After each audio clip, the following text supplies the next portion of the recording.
अल्हम्दुलिल्लाहि हम्दन कसीरन कमा अमर व नशहदु अल्ला इलाहा इल्लल्लाहु वहदहु ला शरीका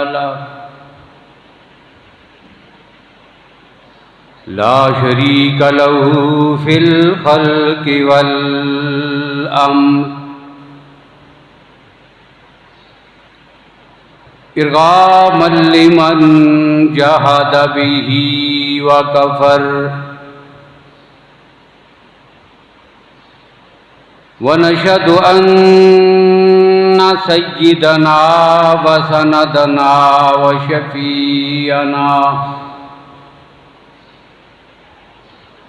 शफीअना मुहम्मदन अब्दुहु व रसूलुहु अम्मा बादु फ़अऊज़ु बिल्लाहि मिनश शैतानिर रजीम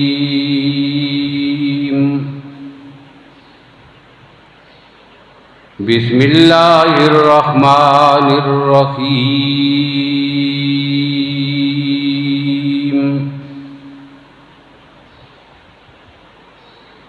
वला तक़ूलू लिमन युक़तलु फ़ी सबीलिल्लाहि अम्वात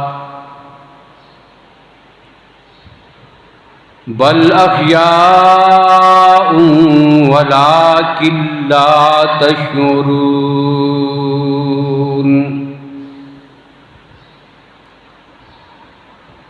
वलनब्लुवन्नकुम बिशैइन मिनल खौफि वल जूअ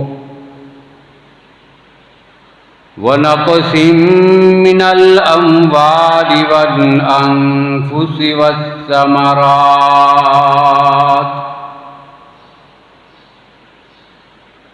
व बश्शिरिस साबिरीन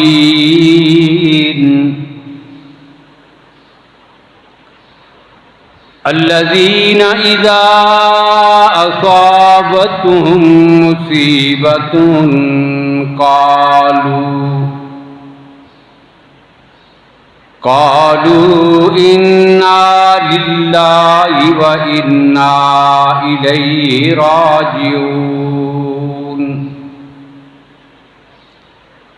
उलाइका अलैहिम सलवातुम मिर रब्बिहिम व रहमा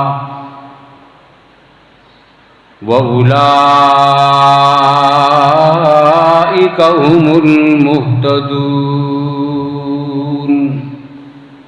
सदक़ल्लाहु मौलानल अज़ीम।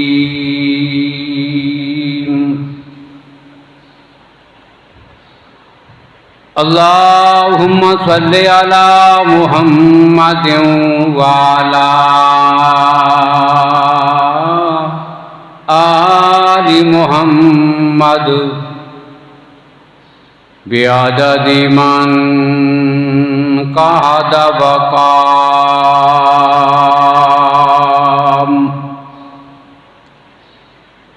व सल्लि अला मुहम्मदिन व अला आलि मुहम्मद बिअददि मन सल्ला व साम।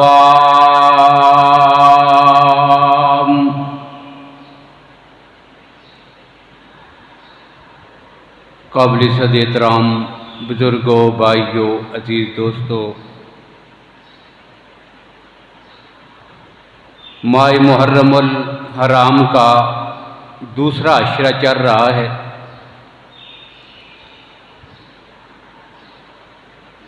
और इस महीने के शुरू होते ही पूरे मुल्क में जो एक ख़ास किस्म की फ़ज़ा बनती है, जिससे हर तबके के इंसान को परेशानी लाक होती है।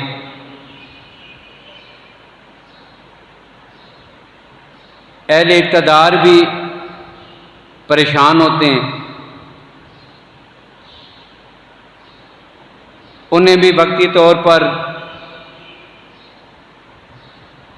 वतन अजीज़ का अमन नज़र आता है। और इस महीने में इत्तेहाद और अमन की बातें की जाती हैं। फितना और फसाद से बचने के लिए एक अक़लीती गिरोह और फ़िरके को कसीर सरमाए के साथ पूरी कौम का नुकसान करके तहफ़्फ़ुज़ फराहम किया जाता है।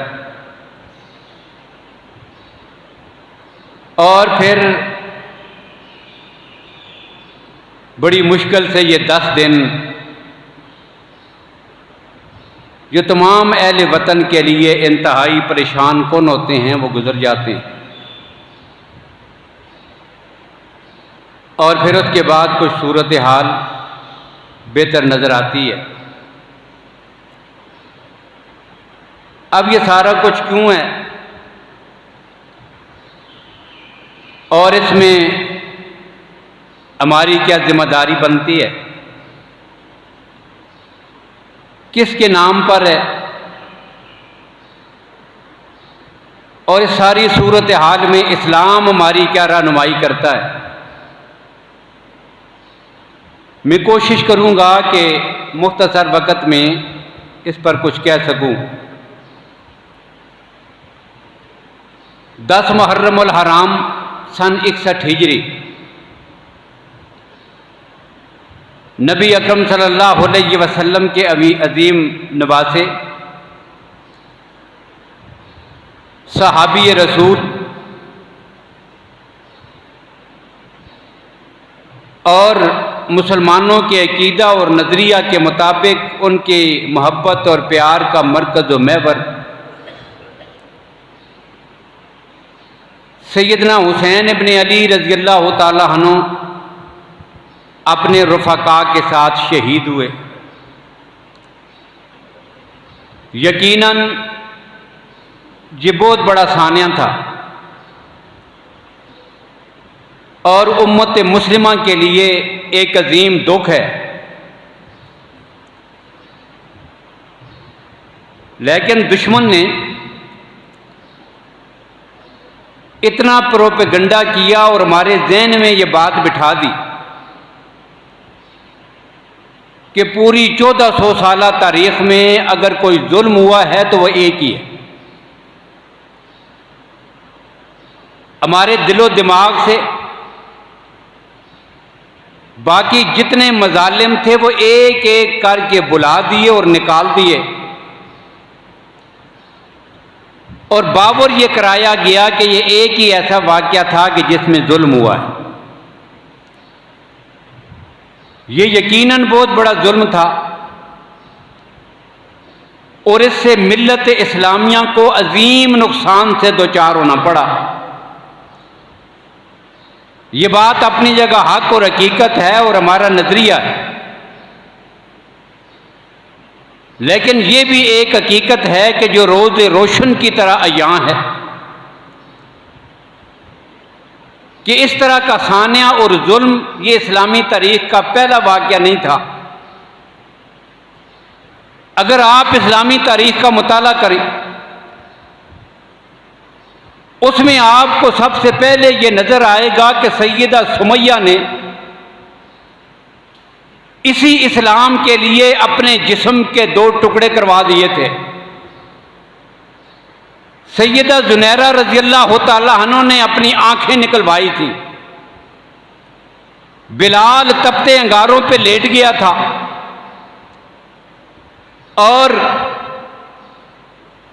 बद्र ओद में पैगंबर के सहाबा ने अपने जानों के नजराने पेश किए। ग़ज़वा ओद में नबी अकरम सल्लल्लाहु अलैहि वसल्लम के चचा ने अपने जिस्म के और लाश के टुकड़े करवा दिए, जिनके जिस्म के टुकड़ों को चुन चुन कर इकट्ठा किया गया और फिर उन टुकड़ों को एक कब्र में दफन किया गया। ये भी एक जुल्म था। इसी इस्लाम के लिए सैकड़ों शख्सियात ने अपनी जानों के नजराने पेश किए, हिजरत की है, अपना जान कुर्बान की है, माल कुर्बान किया। और इस्लाम की तारीख ऐसे मजालिम से बड़ी पड़ी है कि जो अहले कुफर ने ढाए हैं और पैगंबर की जमात ने अपनी जानों के नजराने पेश करके इस्लाम और दीन का तहफ़्फ़ुज़ और दिफा किया। इसलिए ये कोई पहली बात नहीं है। और दूसरी बात ये कि बेशक जिन्होंने अपनी जानें दी हैं वो बड़े कीमती थे, वो बड़े अजीम थे। उनका जाना बहुत बड़ा सानिया दुख और नुकसान है इस्लाम के लिए, लेकिन इन शहादतों ने उन्हें पहले से भी ज्यादा अजीम बना दिया।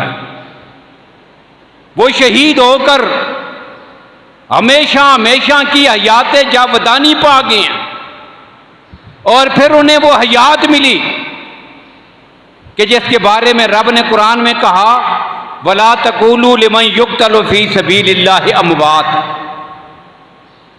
कि जो लोग राह खुदा में अपनी जानों को कुर्बान कर देते हैं, आप उन्हें मुर्दा ना कहें, उन्हें हयात जावदा मिल गई है।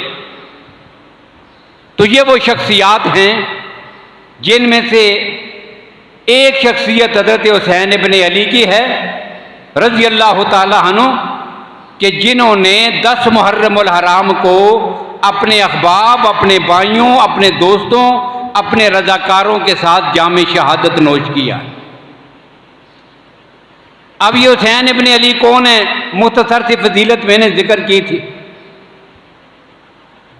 अब हमारे लिए मुआशरे में एक अलमिया ये भी है कि इनकी पूरी जिंदगी का जिक्र नहीं किया जाता, न सीरत बयान की जाती है, बल्कि पैदाइश, एक दो बातें पैदाइश के हवाले से और फिर सीधा जाकर जो है वाक़या करबला के हवाले से पूरी एक कहानी। बस ये उनका किरदार और सीरत है।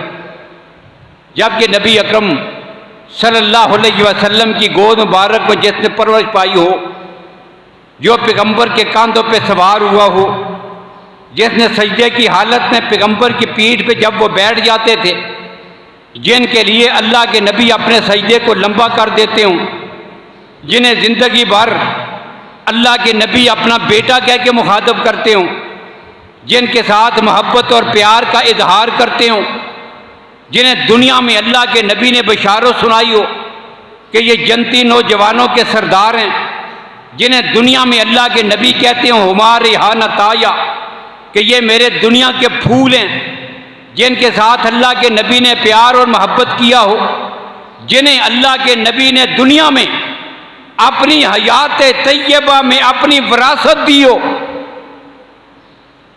कौन? ये पैगंबर के वो नवासे हैं कि जिन्हें अल्लाह के नबी ने आखिरी वक्त में अपनी खूबियां विरासत में दे दी थी। पैगंबर का खून है, पैगंबर की गोद में परवरिश पाई है, पैगंबर के नवासे हैं, पैगंबर की आले बैत है, अल्लाह के नबी ने तरबियत फरमाई है। उसाफ़े खमीदा तो होंगे, लेकिन इस पर मजीद जो है वो खूबसूरती और हुस्न तब लगता है कि जब अल्लाह के नबी इनको सामने बिठाकर अपनी विरासत इनमें तकसीम करके जाते हैं। अब सुनिए वो कौन सी विरासत दी है अल्लाह के नबी ने। आका कायनात बीमार हैं, दुनियावी हयात तैयबा के आखिरी अय्याम बीमार हैं। इसी हालत में कभी सुबह को, कभी दोपहर को, कभी शाम को, जब भी वक़्त मिलता तो सैयदा फातिमा तो ज़हरा रज़ियल्लाहु ताला अन्हा आपकी इयादत के लिए आती थी।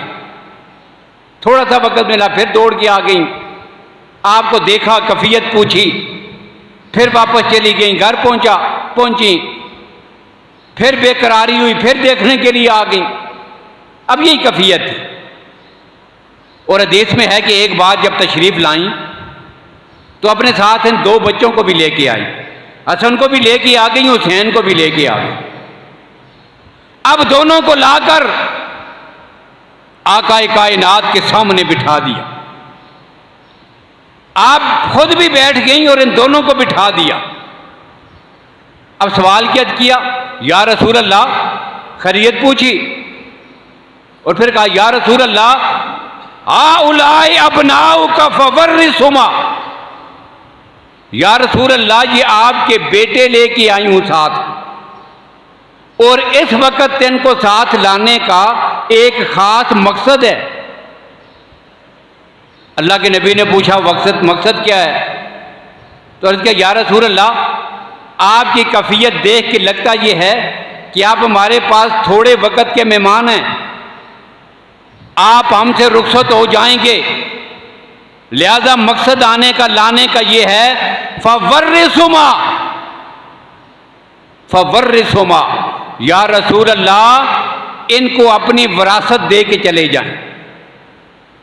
जाने से पहले अपनी विरासत, जिन बच्चों को जिंदगी भर आपने अपना बेटा कहा था, जिनसे प्यार किया था, जिन्हें कंधों पे बिठाया था, जिन्हें सजदे की हालत में पीठ पे सवार किया था, जिनके होठों पे बोसे दिए थे, उम्मत को जिनकी मोहब्बत सिखाई थी, आज दुनिया से जाते हुए अपने इन 2 बेटों को अपनी विरासत दे जाइए।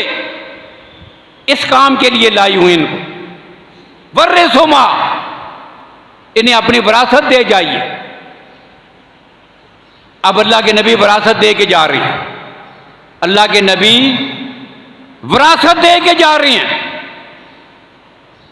अब आप पूछ सकते हैं, कैसे विरासत दे के जा रहे हैं? तुम तो कहते हो नबी की विरासत नहीं होती, नबी की विरासत नहीं होती। क्यों? अल्लाह के नबी सल्लल्लाहु अलैहि वसल्लम ने फरमाया था, नखनो माशरुल अंबिया ला नारिसु वला नूरिस मा तरकना सदकतुन।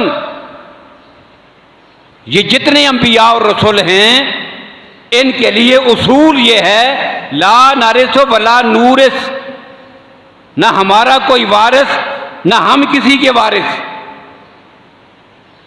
जो कुछ पीछे चीज बच भी जाए वो माले बैतुल माल में जमा होगी, वो सदका है। तो आप तो ये कहते हैं, और यहां सैयदा फातिमा विरासत की बात कर रहे हैं, अल्लाह के नबी कह रहे हैं हाँ विरासत दूंगा। अब ये क्या है? अब इस वाक़े ने पूरे मसले को बिल्कुल साफ और क्लियर कर दिया। बड़े बड़े मसले हल हुए कि सैयदा फातिमा रज़ियल्लाहु ताला अन्हा आई थी, सिद्दीक़ अकबर रज़ियल्लाहु अन्हु से मुतालबा किया था, वो छोटा सा जो बाग है जिसमें चंद खजूरें हैं, ये आप विरासत में मुझे दे दे, ये मेरी विरासत बनती है। सिद्दीक़ अकबर ने यही हदीस सुनाई थी और इस पर पता नहीं क्या क्या उन्होंने बना दिया, हक गसब किया है, नऊज़ बिल्लाह। सैयदा फातिमा का हक नहीं दिया, अबू बकर नऊज़ बिल्लाह उनकी विरासत खा गया है। ये सारी कुफरियात इसी पर कायम किए गए। अब इसने सारे मसले को बिल्कुल साफ कर दिया। क्या? सैयदा फातिमा या रसूल अल्लाह इनको विरासत दे दो। अल्लाह के नबी ने फरमाया ठीक है। अब विरासत तकसीम हो रही है। एक का हाथ पकड़ा, हजरत हसन का हाथ पकड़कर फरमाया अम्मल हसन, ये जो मेरा बेटा हसन है, फलहू हैबती व सोददी, फातिमा गवाह रहना, मैं विरासत में से 2 चीजें दे के जा रहा हूं। 2 चीजें इसकी हैं, दो चीजें विरासत में हुसैन की हैं। अब क्या है? अमल हसन फलहू हैबती व सोदती। मैं हसन को अपनी विरासत में अपना जलाल, अपनी हैबत और दबदबा और साथ ही क़यादत और सियादत दे के जा रहा हूं। इन चीजों का वारिस मेरे बाद मेरा बेटा हसन है। एक को विरासत मिल गई और दूसरे को अम्मल हुसैन, हजरत हुसैन का हाथ पकड़ा, फरमाया मेरे इस बेटे के लिए जुर्रती वजूदी, मैं अपनी जुर्रत, अपनी बहादुरी और शुजाअत और नबुव्वत वाली व सखावत, ये चीजें मैं अपने इस बेटे को विरासत में दे के जा रहा हूं। अब पता चला नबी की विरासत क्या होती है। अल्लाह के नबी ने अपने बेटों हसनैन करीमैन को विरासत क्या दी है। अब सवाल यह था कि अगर मान लो दौलत में नबी की विरासत होती, सैयदा फातिमा ने जब जुमला कहा था वर्रिसुमा, अब अल्लाह के नबी सल्लल्लाहु अलैहि वसल्लम अब न पैसे दे रहे हैं, अल्लाह के नबी सल्लल्लाहु अलैहि वसल्लम न किसी जमीन की बात कर रहे हैं, न किसी दिरहम और दिनार की बात कर रहे हैं। अल्लाह के नबी अपने औसाफ उठाकर विरासत में जब अपने बेटों को दे रहे हैं, तो सैयदा फातिमा तो ज़हरा सवाल कर सकती थी ना कि या रसूलल्लाह, ये तो औसाफ हैं, ये तो सिफतें हैं, ये तो कमालात हैं, पैसे, दौलत, मकान, ज़मीन, जायदाद, ये विरासत में चाहिए। अब उन्हें भी पता था कि नबी अपनी विरासत में पीछे मालो दौलत नहीं छोड़ा करते, अपनी खूबियां छोड़ के जाया करते। तो ये हैं जी पैगंबर के नवासे। अब इनकी जो सीरत तैयबा है, ये तकरीबन 54-55 बरस पर मुहीत है, तकरीबन इतनी लंबी जिंदगी है। अब वो 54-55 बरस किसके सामने है? कभी हमने बताए हैं आपको, कभी किसी ने सुनाए हैं?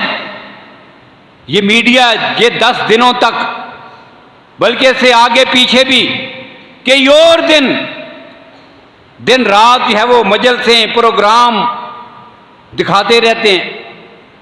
नाम निहाद मजहबी स्कॉलर भी बैठकर वो अपने दर्शन कराते रहते हैं, बयान होते चले जाते हैं। उनकी पूरी सीरत किसने बताई है? कभी ये 54 साल जिंदगी का नक्शा कभी किसी ने बताया है लोगों को? और ना बताने की भी एक वजह है, ये असल में दुश्मन की साजिश है। वो आखिरी अय्याम में वो एक कहानी सुना देते हैं, और अजीब बात यह है कि एक एक चीज उन्होंने गिन के रखी हुई है। कितने तीर चले थे, कितने मारा था, इधर से उधर से, ये किसको लगा, कहाँ पे लगा, कौन शहीद हुआ, कैसे शहीद हुआ, कौन सा वक्त था, ये सारे किस्से और कहानियां ये सब कुछ सुना देते हैं। लेकिन इन 54 साल जिंदगी में हजरत हुसैन दौरे अबू बकर में कहाँ थे? चलो इसको छोड़ो, इतना ही बता दे कोई, मैं चैलेंज के साथ ये कह रहा हूं, दुनिया का कोई आदमी ये जुर्रत करे और इमाम बाड़े में खड़े होकर पूरे लोगों को बता दे हुसैन रज़ियल्लाहु ताला अन्हु की ज़ौजाए मोहतरमा सैयदना हुसैन रज़ियल्लाहु अन्हु की एक ज़ौजाए मोहतरमा जिसका नाम हफ्जा है, कोई जुर्रत कर सकता है कि वो बाड़े में खड़े होकर बता दे ये किसकी बेटी है? बस सिर्फ एक रिश्ते पे फैसला हो जाएगा, बता दो ये किसकी बेटी है। इस हफ्सा की वालिद का नाम अब्दुर्रहमान है, सहाबी रसूल हैं। अब्दुर्रहमान रज़ियल्लाहु ताला अन्हु, और अब्दुर्रहमान के वालिद का नाम अबू बकर है। ये अबू बकर की पोती है। हुसैन की ज़ौजाए मोहतरमा कौन है? सैयदना सिद्दीक़ अकबर की पोती अब्दुर्रहमान बिन अबू बकर की बेटी। ये क्यों नहीं बताते? ये क्यों नहीं बताते? पैगंबर की दूसरी ज़ौजाए मोहतरमा का नाम रुबाब है। इसी रुबाब की एक बहन का नाम मैसून है। इसी मैसून के एक बेटे का नाम यजीद है। सैयदा मैसून हजरत मुआविया के निकाह में हैं और मैसून की चचाजाद बहन रुबाब यजीद के निकाह में है। हुसैन के निकाह में, हुसैन के निकाह में एक बहन रुबाब हुसैन के निकाह में, दूसरी बहन हजरत मुआविया के निकाह में। यह रिश्ता है। इसी तरह और कितने ही रिश्ते आप बताते चले जाए। फिर इन्हीं हजरत मुआविया रज़ियल्लाहु अन्हु की एक बहन है, बांजी है, हकीकी बहन की बेटी याला बिन मुर्रा। ये कौन है? ये हजरत हुसैन रज़ियल्लाहु ताला अन्हु की ज़ौजा मुहतरमा है। हजरत मुआविया की बांजी के खामन, हकीकी बांजी के खामन, ये रिश्ता भी है। फिर ये क्यों नहीं बताते हजरत हुसैन रज़ियल्लाहु अन्हु की एक बेटी का नाम सकीना है, एक बेटी का नाम फातिमा है। अब इनके रिश्तों की बारी आई। हुसैन ने अपनी बेटियों के रिश्तों के लिए किसे मुंतखब किया था? नाम बताओ उस घराने का भी, उसकी कौम भी बताओ, उसका रिश्ता भी बताओ। तुम्हें बताना पड़ेगा यह खानदान बनी उमैया का है, यह खानदान बनी उमैया का है, जिसे हजरत हुसैन ने अपनी बेटी का रिश्ता देने के लिए मुंतखब किया था। ये वो है जिसके नाना को, जिसके दादा को अल्लाह के नबी ने अपनी बेटियों के रिश्ते दिए थे। आगे चलकर हुसैन ने इसी खानदान में अपनी बेटियों के रिश्ते दे दिए। ये कौन है? तो हजरत उस्मान नबी अकरम सल्लल्लाहु अलैहि वसल्लम के दोहरे दामाद है। हजरत उस्मान हजूर के दोहरे दामाद। अब इनके एक पोते का नाम है अब्दुल्ला बिन अमर बिन उस्मान। इसके निकाह में हजरत हुसैन की हकीकी बेटी हजरत फातिमा है, ये इनको दे दी। और दूसरे पोते का नाम है जैद बिन अमर बिन उस्मान, और जैद बिन अमर बिन उस्मान के निकाह में हजरत हुसैन की बेटी सकीना है। और ये दोनों हुसैन रज़ियल्लाहु अन्हु की दोनों बेटियां मैदान करबला में जब वो सफ़र कर रहे थे तो इस सफ़र में हजरत हुसैन रज़ियल्लाहु अन्हु के साथ थी। इनके नाम क्यों नहीं बताते? फिर नामों की बात आ गई। एक बात और भी कह दूं, ये जो अफराद शहीद हुए, ये जो मैदान करबला में शहीद हुए, कहते हैं जी कितने शहीद हुए? 72 मशहूर है। मशहूर यह है कि 72 अफराद शहीद हुए। और अगर आप अलग अलग, अब इन 72 के नाम यकजा बहुत कम मिलते हैं, कि यकजा नहीं है। पुरानी जो असल माखद है उसमें यकजा नहीं है। हाँ, बाद में कोई आदमी एक एक चुन कर उनको इकट्ठा करे नई किसी किताब में, ये जदीद को माजी करीब की किताबें उनमें है। असल जो माखद है तारीख का, उसमें सारे यकजा नहीं है, अलग अलग है।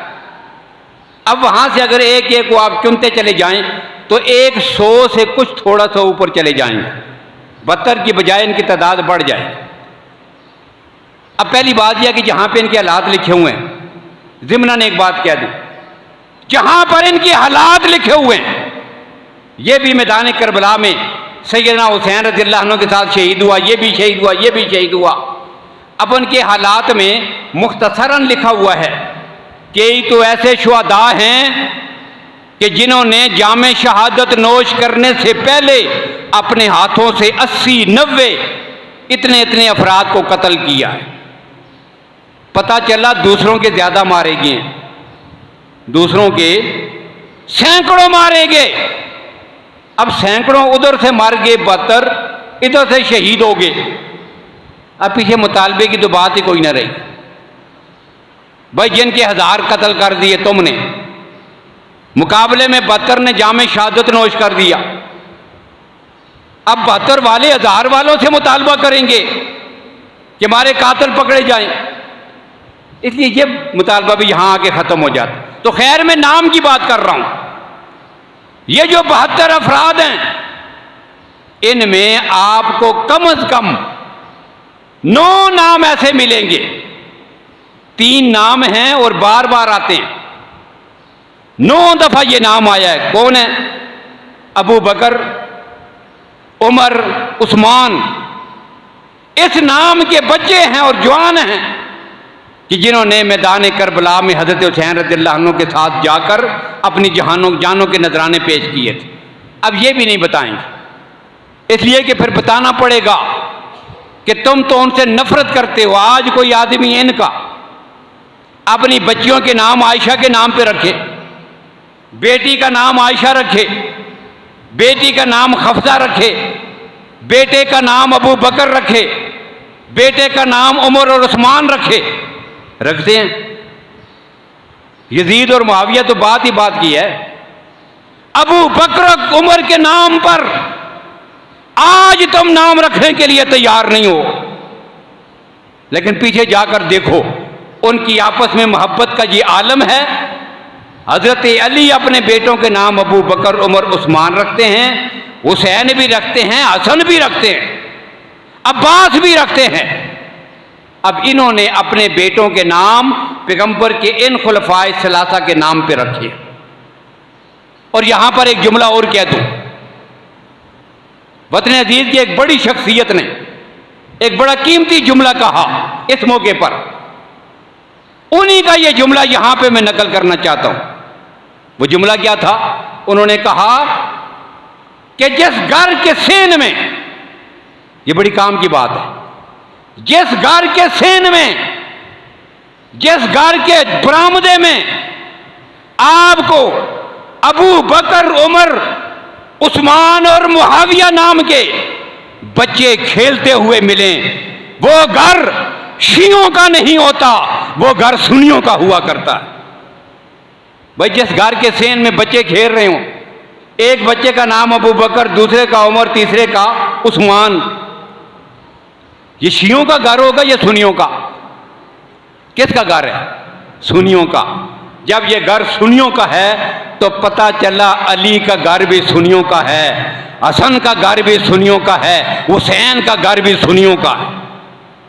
ये घराने हमारे हैं और इन शख्सियात के वारिस भी अहले सुन्नत वल जमात। तो ये वो शख्सियात हैं 10 मुहर्रम को जिनके नाम पे ये सारा वबेला है। और फिर एक अजीब बात और भी कह दूं, वो ये है तारीख में जब जिक्र आएगा हजरत हुसैन का, यकम मुहर्रम सफर पे जा रही, रास्ते में है, दुनियावी हयात तैयबा के साथ जिंदा है। वैसे तो जिंदा आज भी है, हुसैन जिंदा आज भी है, लेकिन मैं दुनियावी हयात की बात कर रहा हूं, ज़ाहिरी जिंदगी की। यकम मुहर्रम को हुसैन जिंदा है, सफर कर रहे हैं। 2 मुहर्रम को हुसैन जिंदा हैं। अब यहां पे मातम शुरू। यकम मुहर्रम को हुसैन जिंदा, तेरे बाड़े में मातम शुरू। 2 मुहर्रम को हुसैन अपने रुफका के साथ जिंदा, तेरा मातम शुरू।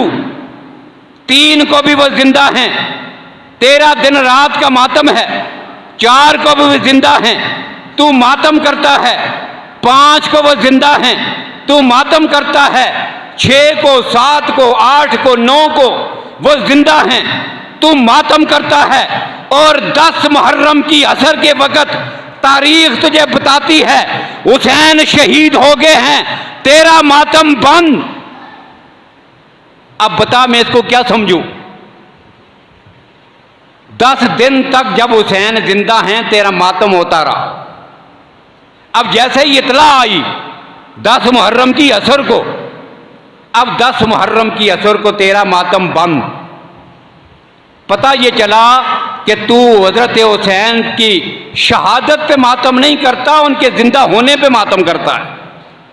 वरना मातम तो किसी के मरने के बाद शुरू होता है ना।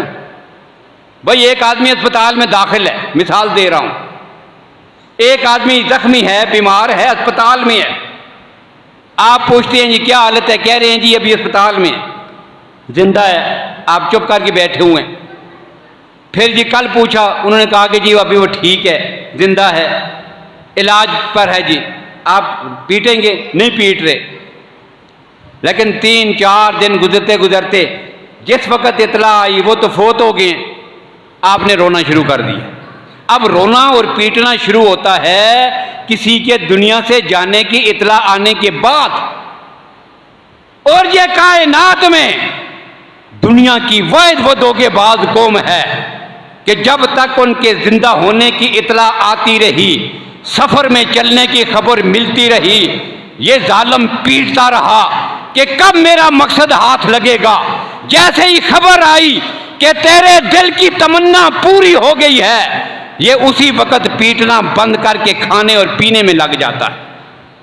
ये है जी वो कौम कि जिसने पूरी सुन्नी मुसलमान कौम को यरगमाल बना के रखा हुआ है। तो ये 10 मुहर्रम वो दिन है कि जब पूरी कौम को एक बुखार में इन्होंने मुब्तला करके रखा हुआ है और हमें जो है वो इस बात की समझ नहीं आती कि हम क्या करें। अब बाकी इस पर इंशाअल्लाह गुफ्तगू फिर होगी, तफसीली गुफ्तगू होगी। इस्लाम हमें क्या सिखाता है, सब्र की तलकीन करता है, सब्र क्या है, और फिर सैयदना हुसैन रज़ियल्लाहु अन्हु का किरदार, उनकी सीरत, उनकी शहादत और शहीद करने वाले कौन हैं, इसकी गवाही इंशाअल्लाह ये तफसील फिर आएगी। अल्लाह ताला हमें तमाम सहाबाए किराम आले बैत इल्ज़ाम की सच्ची अक़ीदत और मोहब्बत नसीब फरमाएँ, उनके नक्शे कदम पर चलने की तौफ़ीक़ नसीब फरमाएँ। व आख़िरु दावाना अल्हम्दुलिल्लाहि रब्बिल आलमीन।